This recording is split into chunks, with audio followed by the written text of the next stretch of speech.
नमस्कार, आप देख रहे हैं राष्ट्र प्रथम और मैं हूं आपके साथ हिमानी। बुलेटिन में हम खबरों पर विस्तार से डालेंगे नजर, लेकिन उससे पहले नजर डालेंगे इस वक्त की सुर्खियों पर। सीएम एकनाथ शिंदे के सांसद पुत्र श्रीकांत शिंदे के सीएम की कुर्सी पर विराजित होने की तस्वीर वायरल होते ही सियासी विवाद का नया दौर शुरू हो गया। अंकिता भंडारी हत्याकांड में बड़ा खुलासा। रिसोर्ट की रिसेप्शनिस्ट थी अंकिता भंडारी 19 साल की थी। संयुक्त राष्ट्र महासभा में आज भारत ने पाकिस्तान द्वारा लगाए गए झूठे आरोपों का करारा जवाब दिया। झारखंड के मुख्यमंत्री हेमंत सोरेन के करीबी सहयोगी पर ईडी का शिकंजा कसाया जा रहा। राजधानी में बीते 3 दिनों से हो रही बारिश की वजह से वायु गुणवत्ता बेहतर।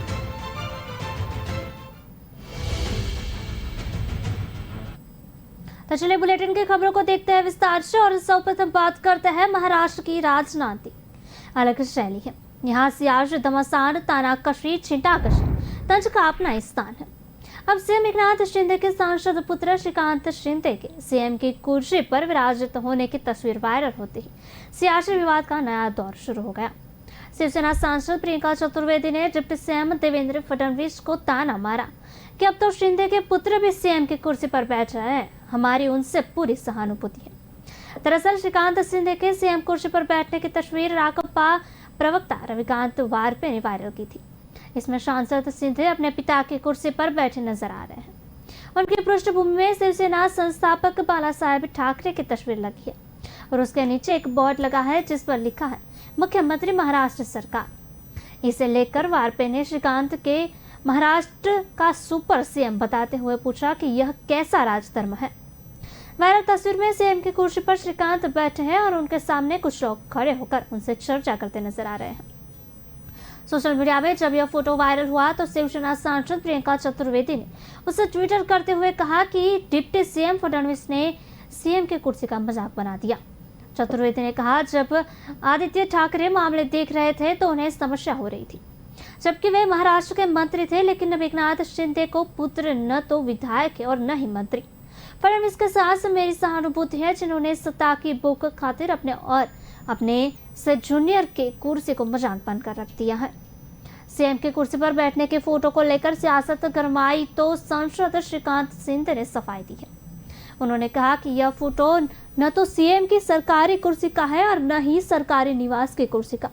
वायरल तस्वीर उसके थाने में स्थित निजी निवास सह कार्यालय की है। वे सीएम की अधिकृत कुर्सी पर नहीं बैठे। उन्होंने कहा कि सीएम अपने इस निवास में वर्चुअल मीटिंग भी करते हैं, इसलिए सीएम पद नाम का बोर्ड कुर्सी के पीछे लगाया गया था। मेरे पिता 18 से 20 घंटे काम करते हैं, अन्य मुख्यमंत्रियों की तरह एक जगह बैठे नहीं रहते, वे हमेशा दौरे करते रहते हैं। इस कार्यालय सहनिवास का उपयोग मैं और मेरे पिता सीएम एकनाथ शिंदे दोनों करते हैं और लोगों की समस्याएं सुनकर उनका निदान भी करते हैं।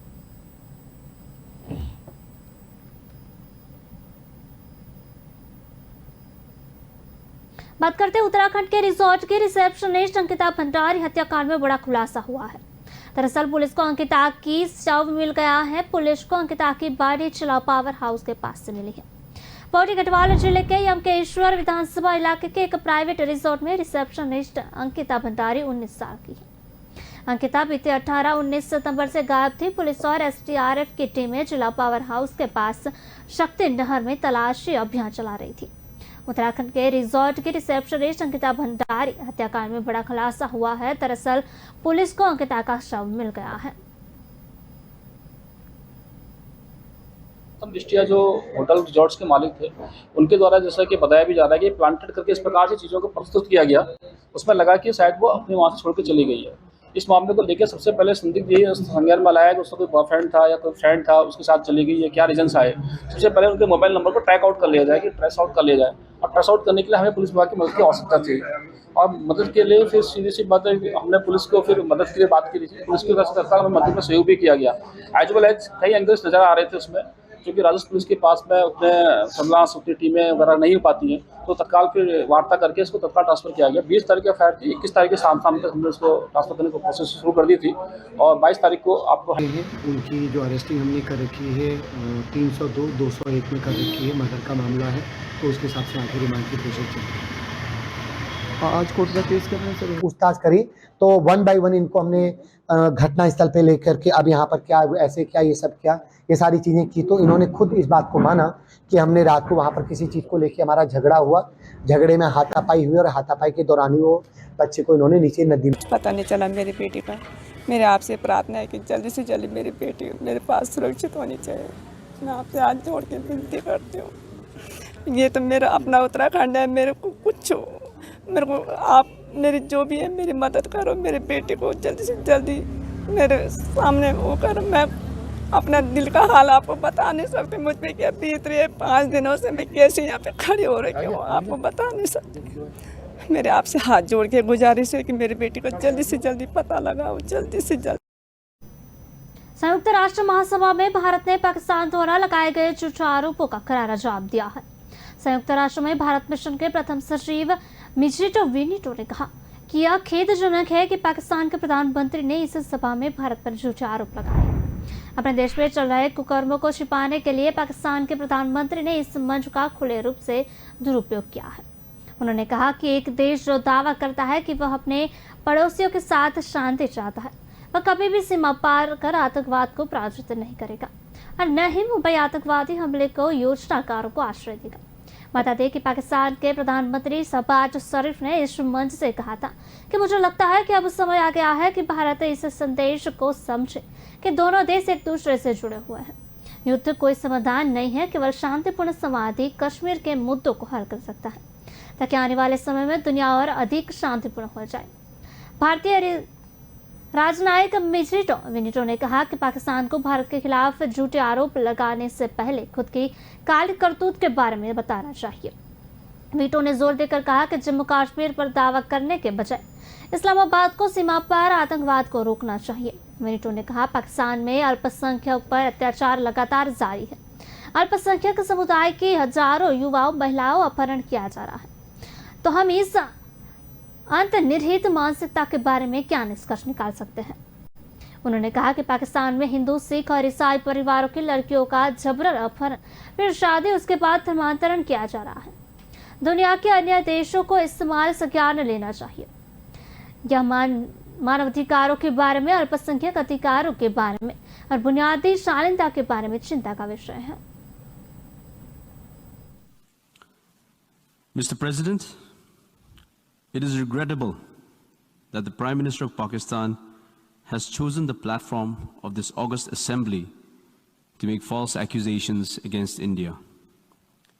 He has done so to obfuscate misdeeds in his own country and to justify actions against India that the world considers unacceptable. A polity that claims it seeks peace with its neighbors would never sponsor cross-border terrorism, nor would it shelter planners of the horrific Mumbai terrorist attack, disclosing their existence only under pressure from the international community. Such a country would not make unjustified and untenable territorial claims against neighbors. It would not covet their lands and seek to illegally integrate them with its own. But it is not just about the neighborhood that we have heard false claims today. It is about human rights, about minority rights, and about basic decencies. When young women in the thousands from the minority community are abducted as an SOP, what can we conclude about the underlying mindset? Mr. President, the desire for peace, security, and progress in the Indian subcontinent is real. It is also widely shared, and it can be realized. That will surely happen when cross-border terrorism ceases, when governments come clean with the international community and with their own people, when minorities are not persecuted, and, not least, when we recognize these realities. खबरों का सिलसिला लगातार जारी रहेगा। मिलते एक छोटे से ब्रेक के बाद।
ब्रेक के बाद आपका स्वागत है। बुलेटिन में बढ़ते हैं आगे की खबर की ओर और बात करते हैं झारखंड के मुख्यमंत्री हेमंत सोरेन के करीबी सहयोगियों पर ईडी का शिकंजा कसता जा रहा है। अब ईडी ने विशेष अदालत में बताया कि उसे साहिबगंज और झारखंड के आसपास के क्षेत्र में 1000 करोड़ रुपए से अधिक के पत्थरों के अवैध खनन का पता चला है। वह अवैध खनन पर पूरी तरह से सीएम सोरेन के करीबी सहयोगी और विधायक प्रतिनिधि पंकज मिश्रा का नियंत्रण है, जिसे बीते दिनों ईडी ने गिरफ्तार किया था। ईडी ने अपनी चार्जशीट में कहा है कि मिश्रा ने लगभग सभी खानों में क्रशर की भी स्थापना की। सभी खानों में उसका हिस्सा तय था, यहाँ तक कि खानों में परिवहन के उसके नियंत्रण में था। अवैध खनन मामले में ईडी ने अपनी चार्जशीट में 3 लोगों के आरोपियों बनाया है। इनमें पंकज मिश्रा, बच्चू यादव और प्रेम प्रकाश मुख्य को आरोप है कि तीनों ने अवैध खनन के जरिए आय से अधिक संपत्ति अर्जित की।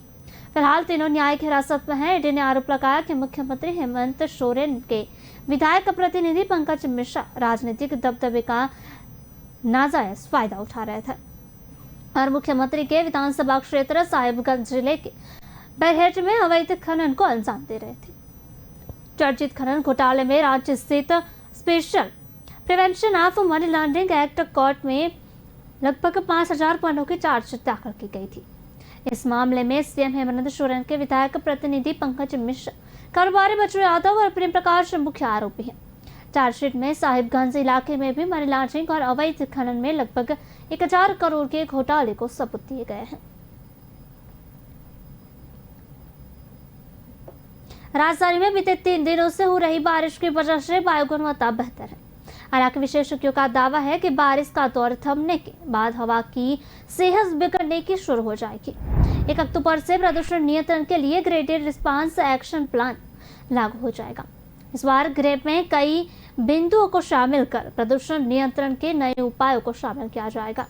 दिल्ली सरकार के एक अधिकारी ने बताया कि राजधानी में प्रदूषण नियंत्रण के लिए ग्रेप नियम तैयार कर लिया गया है।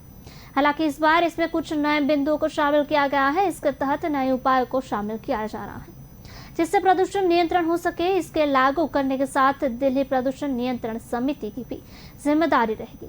साथ ही ग्रीनवाटर रूम से भी प्रदूषण नियंत्रण के लिए नजर रखी जा सकेगी। ग्रेप में PM 2.5 व PM 10 का स्तर बढ़ने की सख्ती बढ़ती चली जाएगी। राजधानी में प्रदूषण नियंत्रण के लिए ग्रेप का नियम 1 अक्टूबर से लागू किया जाएगा। नियम लागू होने के साथ सड़कों पर उड़ने वाली धूल को नियंत्रित किया जाएगा। साथ ही में खुले में कूड़ा या मलबा डालने पर रोक लगा दी सकती है। सड़कों से उड़ने वाली धूल को रोकने के लिए मैकेनिकल स्वीपिंग मशीनों को लगाया जा सकता है। साथ में आपातकालीन अस्पताल को छोड़कर डीजल जनरेटर पर रोक जैसे नियम अपनाए जा सकते हैं। वहीं प्रदूषण की मात्रा बहुत खराब श्रेणी में पहुंचने पर होटल व ढाबों में कोयले व लकड़ी के उपयोग पर रोक लग सकती है। कम श्रेणी में हवा की सेहत पहुंचने पर निर्माण कार्य पर रोक लग सकती है।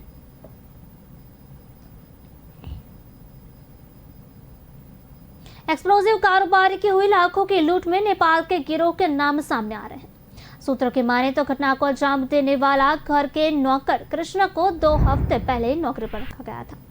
उसने बिजनेसमैन को मां को दूध दलिया में नींदे गोली की मिला दी थी। फिर 2 साथियों के साथ लूट को अंजाम दिया। जांच में सामने आया कि नौकर के वेरिफिकेशन के लिए महिला कांस्टेबल 3 बार परिवार के पास पहुंची, लेकिन हर बार टाल दिया गया। घटना अजमेर के कचहरी रोड की है।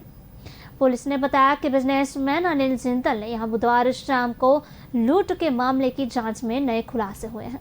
पुलिस 50 से ज्यादा CCTV खंगाल चुकी है। इस आखिरी बार 3 आरोपियों को टेम्पो में सवार होकर रीजनल कॉलेज के नई चौपाटी के पास देखा था। वहीं गुरुवार को पीड़ित परिवार से मिली शिकायत के बाद पुलिस ने मुकदमा दर्ज कर लिया है। साथ ही वारदात के बाद आरोपी नौकर का भाई भी फरार हो गया है। पुलिस उसकी भी तलाशी कर रही है।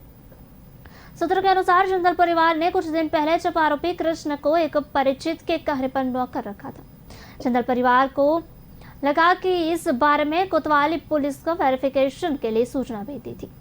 थाने से महिला कांस्टेबल 3 बार 23 अगस्त, 25 अगस्त और 16 सितंबर को वेरिफिकेशन के लिए IT प्रूफ और अन्य कागजात लेने गई थी, लेकिन हर बार जिंदल परिवार को बाद में देने का कहकर टाल दिया गया। सूत्रों के अनुसार वारदात में नेपाल की गैंग का हाथ है।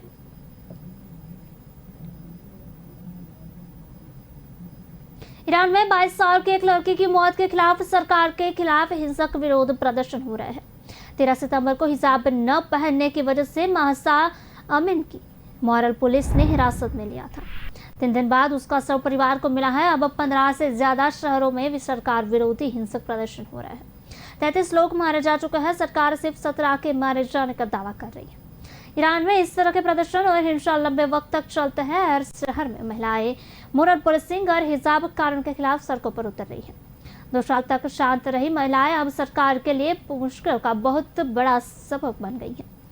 न तो वो हिजाब पहनने तैयार है, न बाल ढकने के लिए तैयार है और न ही ढीले ड्रेस पहनने का फरमान मानने के लिए तैयार है। यह दरअसल आम ईरानी नागरिक का पाबंदियों और उनकी आज़ादी छीनने के खिलाफ आंदोलन है। एटमी प्रोग्राम में चलते ईरान पर पहले ही अमेरिकी प्रतिबंध लग चुके हैं। इकोनॉमी तबाह हो चुकी है। ऐसे में हिंसक आंदोलन सरकार के लिए बड़ा खतरा साबित हो सकता है। करप्शन और इकोनॉमी में मिसमैनेजमेंट ने आगे भी घी का काम किया है। इस्लामिक रिपब्लिक ऑफ ईरान में 2019 में भी इसी तरह के प्रदर्शन हुए थे। तभी आम नागरिकों पर फायरिंग हुई थी, जबरदस्त जुल्म हुए थे, इंटरनेट बंद करवा दिया गया था। अब फिर वही तस्वीरें सामने है। सवाल यह है कि ये सब इतने बड़े लेवल पर क्यों हो रहा है। महसा अमीनी के लोग जिना के नाम से भी जानते हैं। पिछले हफ्ते वो कुर्दिस्तान के अपने घर में काम की तलाश में तेहरान आई थी। उनका कसूर सिर्फ इतना था कि उन्होंने हिजाब नहीं पहना था। इसकी सजा उन्हें मौत के तौर पर मिली। वैसे तो हिजाब कानून 1981 में इस्लामिक क्रांति के बाद बना था और इसका तब से ही विरोध होता है रहा। कई बार विरोध में हिंसक आंदोलन भी हुए।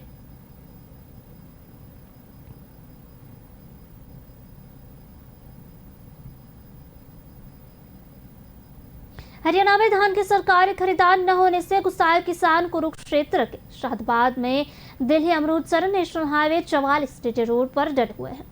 हाईवे को जाम किए हुए करीब 7 घंटे हो गए। हालांकि प्रशासन के साथ उनकी कल और आज 2 दिन में 6 मीटिंग हो चुकी है, लेकिन धान की सरकारी खरीदों को लेकर कोई भी हल अभी तक नहीं निकला। वहीं भारी पुलिस बल भी मौके पर तैनात है। गुरनाम सिंह चरूती ने प्रशासन और सरकार को चेतावनी देते हुए कहा कि जब तक धान की सरकारी खरीद शुरू नहीं होती तब तक किसान हाईवे को नहीं खोलेंगे। अब चाहे लाठी मारो या फिर जेलों में बंद कर दो, हम पीछे नहीं हटने वाले हैं। चुर्ती ने कहा कि अगर आज धान की खरीद शुरू नहीं हुई तो कल से पूरे हरियाणा की सड़कों को जाम करेंगे, जिसकी जिम्मेदारी सरकार की होगी। वही चुरौती ने सभी किसानों से अपील की है कि वे अन्य किसानों को ये संदेश दें कि ज्यादा से ज्यादा किसान अपने ट्रैक्टरों को लेकर कल यहाँ आने के लिए तैयार रहें। हरियाणा की मंडियों में धान की आवक जोर पकड़ चुकी है, तभी अभी तक सरकारी खरीद शुरू नहीं की है।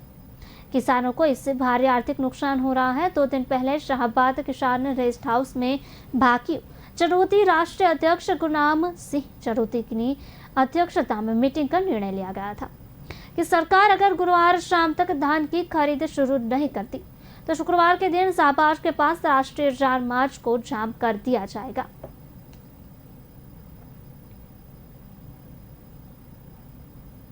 बॉम्बे हाईकोर्ट ने शुक्रवार को उद्धव ठाकरे वाली शिवसेना को शिवाजी पार्क में 5 अक्टूबर को दशहरा रैली करने की परमिशन दे दी है।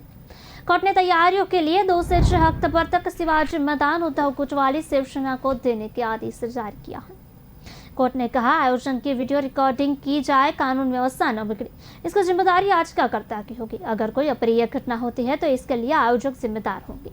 सिंधे गुट ने भी शिवाजी पार्क में दशहरा रैली करने की इजाजत मांगी थी, जिसे कोर्ट ने खारिज कर दिया। सिंधे गुट के पास बीकेसी मैदान पर दशहरा रैली करने की इजाजत पहले से है।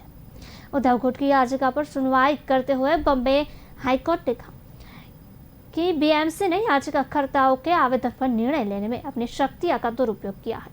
मुंबई के शिवाजी पार्क में हर साल होने वाली दशहरा रैली को लेकर उद्धव गुट के लोगों ने बीएमसी यानी कि बृहद मुंबई महानगर पालिका से अनुमति मांगी थी। बीएमसी की ओर से जवाब नहीं मिला। इस पर उद्धव गुट ने हाईकोर्ट का दरवाजा खटखटाया था। महाराष्ट्र के सीएम एकनाथ शिंदे के शिवसेना गुट को मुंबई के बांद्रा कुला कॉम्प्लेक्स बीकेसी मैदान में दशहरा रैली आयोजित करने की अनुमति पहले से मिली हुई है। शिवसेना हर साल दशहरा रैली का आयोजन करती है, लेकिन इस बार एकनाथ शिंदे गुट के अलग होने की वजह से अब दोनों गुट यह रैली करने जा रहे हैं। उद्धव की लीडरशिप में बनी महाविकास आघाड़ी एमवीए सरकार में शिवसेना, राष्ट्रवादी कांग्रेस पार्टी एनसीपी और कांग्रेस शामिल थी। शिवसेना का विवाद 20 जून से शुरू हुआ था। अब सिंध के नेतृत्व में 20 विधायक सूरत होते हुए गुवाहाटी चले गए थे। इसके बाद सिंधिया गुट ने शिवसेना के 55 में से 39 विधायक के साथ होने का दावा किया, जिसके बाद उद्धव ठाकरे ने इस्तीफा दे दिया था। बाद में एकनाथ शिंदे मुख्यमंत्री और भाजपा के देवेंद्र फडणवीस उप मुख्यमंत्री बने। सरकार गिरने के बाद उद्धव सुप्रीम कोर्ट पहुंचे थे।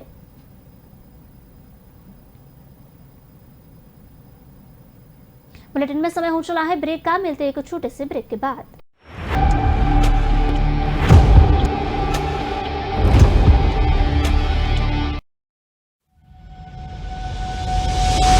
लहरों से डरकर नौका पार नहीं होती, कोशिश करने वालों की कभी हार नहीं होती। नन्ही चींटी जब दाना लेकर चलती है, चढ़ती दीवारों पर 100 बार फिसलती है। मन का विश्वास रगों में साहस भरता है। चढ़कर गिरना, गिरकर चढ़ना न अखरता है। आखिर उसकी मेहनत बेकार नहीं होती, कोशिश करने वालों की कभी हार नहीं होती। डुबकी या सिंधु में गोताखोर लगाता, जा जाकर खाली हाथ लौट कर आता। मिलते नहीं सहज ही मोती गहरे पानी में, बढ़ता 2 गुना उत्साह इसी हैरानी में। मुट्ठी उसकी खाली हर बार नहीं होती, कोशिश करने वालों की कभी हार नहीं होती। असफलता एक चुनौती है, इसे स्वीकार करो। क्या कमी रह गई देखो और सुधार करो। जब तक न सफल हो नींद चैन को त्यागो तो, संघर्ष का मैदान छोड़कर मत भागो तो। कुछ किए बिना ही जय जयकार नहीं होती, कोशिश करने वालों की कभी हार नहीं होती। कुछ नया करो।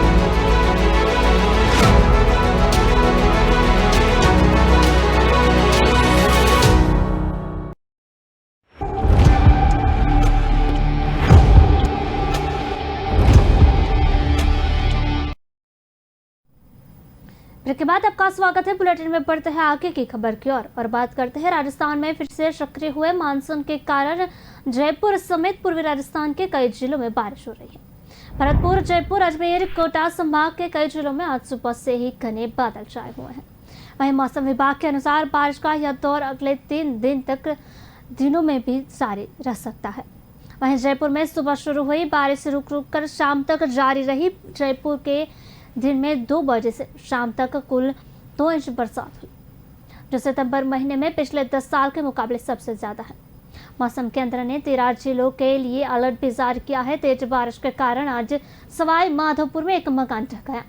इस हादसे में 3 लोग घायल हो गए। वहीं बदले मौसम के कारण तैयार खरीफ की फसल के नुकसान होने की आशंका बढ़ गई। मौसम विशेषज्ञों के अनुसार बंगाल की खाड़ी से आए सिस्टम से राजस्थान में फिर से तेज बारिश का दौर स्टार्ट हुआ है। जयपुर शहर में आज तड़के घने बादल छाने के बाद बारिश का दौर शुरू हुआ है। सुबह 7 बजे कई हिस्सों में हल्की से मध्यम बारिश होने की सड़कों पर पानी भर गया। सकनेर, टैंक रोड, मालवीय नगर, मानसरोवर, सिरकी, अजमेर रोड, झोंटवाड़ा समेत तमाम हिस्सों में आज सुबह से ही हल्की बारिश हो रही है। इनके अलावा ग्रामीण हिस्सों में भी कई जगह तेज बारिश हुई है। पावटा, जमवारम घाट में 2 से लेकर 3 इंच तक बरसात हुई। बारिश के कारण जयपुर में तापमान में गिरावट हुई। कल दिन का अधिकतम तापमान 29.8 डिग्री सेल्सियस दर्ज हुआ, जो सामान्य से 5 डिग्री सेल्सियस कम रहा। इससे लोगों को दिन और रात में हल्की ठंड का एहसास भी हुआ।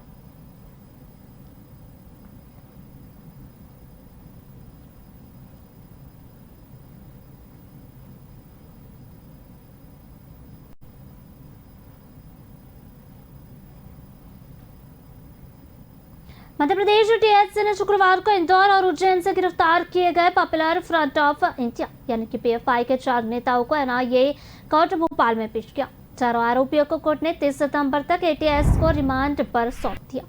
एटीएस ने रिमांड के लिए दलील दी कि आरोपियों से पूछताछ करनी चाहिए, सबूत जुटाने हैं। इनके पास से इलेक्ट्रॉनिक डिवाइस, देश विरोधी दस्तावेज बरामद हुए हैं। एटीएस के वकील ने कहा कि आरोपियों का मकसद समुदाय विशेष को, युवाओं को भड़काकर देश में कट्टरता पैदा करना था। भारत में इस्लामिक शरिया कानून कायम करने के एजेंडे के तहत यह अभियान में जुटे थे। आरोपियों की तरफ से वरिष्ठ वकील अतहर अली ने पक्ष रखा। इसके बाद विशेष न्यायाधीश रघुवीर प्रसाद पटेल ने चारों आरोपियों को 30 सितंबर तक एटीएस को रिमांड पर सौंपने का आदेश दिया। सूत्रों की माने तो एटीएस उन्हें सीक्रेट जगह पर रख सकती है। जरूरत पड़ने पर एनआईए इन्हें ट्रांजिट रिमांड पर दिल्ली भी ले जा सकती है। आरोपियों को कोर्ट में भारी सुरक्षा के बीच लाया गया। शुक्रवार एटीएस आरोपियों को ट्रेवलर में लेकर कोर्ट पहुंची। उन्हें सीधा एनआईए कोर्ट ले जाएगा। कागजी कार्रवाई चल ही रही थी कि अचानक कोर्ट रूम से बिजली चली गई। इससे करीब आधे घंटे तक सुनवाई प्रभावित रही। बिजली आने के बाद सुनवाई फिर से शुरू हो गई। इस दौरान आरोपियों के चेहरे पर नकाब डालकर एटीएस की टीम उन्हें बिठाए रखी। उनके आसपास भी किसी को जाने तक की इजाजत नहीं थी। उनका पक्ष रखने कई वकील पहुंच रहे, लेकिन आरोपी सबको मना करते रहे। वह कहते रहे कि हमने वकील कर लिया है, आपकी जरूरत नहीं है।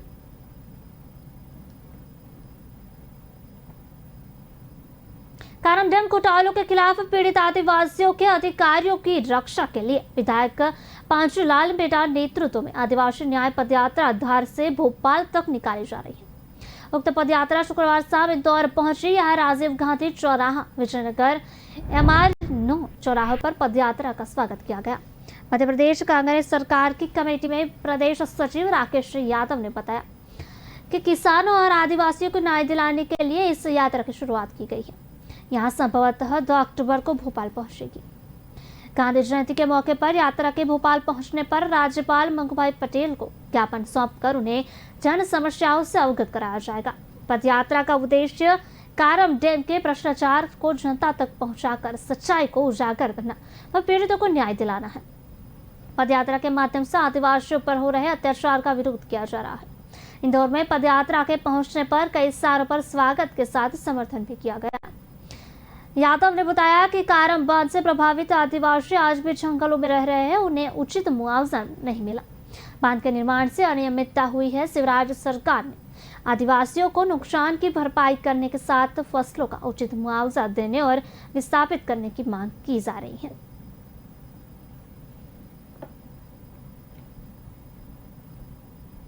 इंदौर में बेरोजगार युवा पिछले 3 दिनों से सड़क पर बैठे हैं। पिछले कई सालों से सरकारी नौकरी पाने के लिए अलग अलग परीक्षाओं के लिए तैयारी कर रहे हैं। यह अभ्यर्थी मानसिक और आर्थिक रूप से परेशान है। PSC शिक्षक और मध्य प्रदेश पुलिस की तैयारी ये अभ्यर्थी कर रहे थे, मगर एग्जाम में रिजल्ट और भर्ती प्रक्रिया में देरी इनके लिए परेशानी का सबब बनती जा रही है।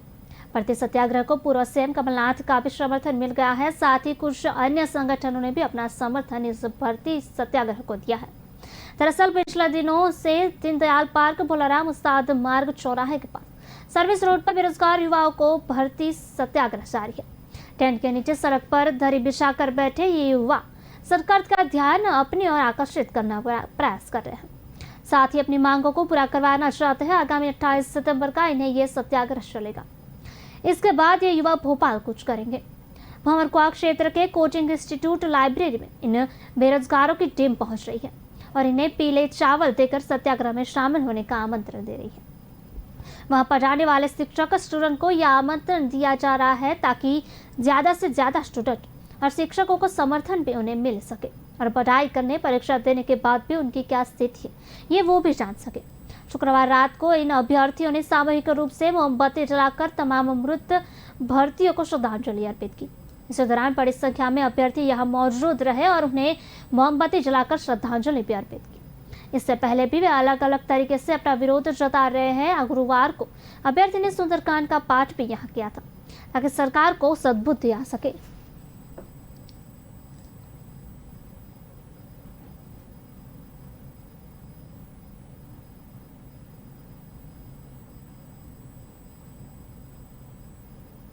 फिलहाल बुलेटिन में बस इतना ही। विस्तार से खबरें पढ़ने के लिए आप हमारी वेबसाइट का भी प्रयोग कर सकते हैं। हमारे वेब का पता है www.kalamkartavya.com। हमारी कलम ही हमारा कर्तव्य है। इसी उद्देश्य के साथ आप खबरों को राष्ट्र प्रथम के साथ देखते रहिए। नमस्कार।